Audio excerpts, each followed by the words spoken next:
বৰ দুখ হৈছে নেকি, বৰ খং উঠিছে নেকি, আৰু এইবোৰ কাৰণত বৰ তীব্ৰতাৰে প্ৰতিশোধ পৰায়ণ হৈ গৈছা নেকি? যদি এনেকুৱা হৈছে, হ'বলৈ দিয়া। যদি এনেধৰণৰ তীব্ৰ ভাৱনা আহিছে, আহিবলৈ দিয়া। থাকিবলৈ দিয়া নিজৰ মনত এনেধৰণৰ তীব্ৰ ভাৱনাক।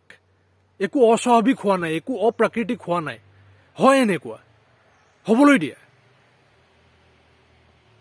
কিন্তু সজাগ হৈ, সচেতন হৈ, যাতে এনেধৰণৰ তীব্ৰ ভাৱনাৰ প্ৰয়োগ কিছুমান ধ্বংসাত্মক পদক্ষেপ লোৱাৰ ক্ষেত্ৰত কৰা নহয়। বিবেকী হৈ, সজাগ হৈ, সুস্থতাৰে আমি বুজিব লাগিব যে এনেধৰণৰ তীব্ৰ ভাৱনাৰ, এনেধৰণৰ তীব্ৰ প্ৰভাৱৰ বৰ সুন্দৰ প্ৰয়োগ কৰিব পাৰি ইন্ধনৰ দৰে কিছুমান সৃজনাত্মক পদক্ষেপৰ ক্ষেত্ৰত।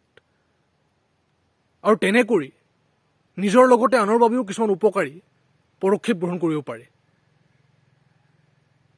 তেনে কৰাটো সম্ভৱ, বহুলোকে কৰিছে।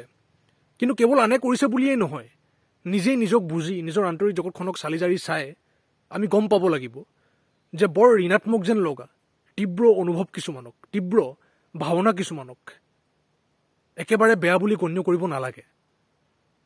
কি মানসিকতাৰে, কি উদ্দেশ্যেৰে আমি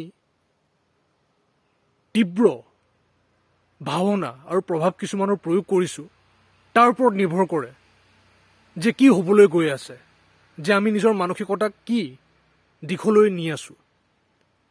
সৃজনাত্মক পদক্ষেপ লোৱাৰ ক্ষেত্ৰত যদি প্ৰতিশোধ পৰায়ণতাৰ দৰে তীব্ৰ ভাৱনাৰ প্ৰয়োগ কৰা হয়, বৰ সুন্দৰ কিবা হ'ব পাৰে। হওকচোন, চেষ্টা কৰোঁচোন আমি সৎ উদ্দেশ্যেৰে, চাওঁচোন কি হয়।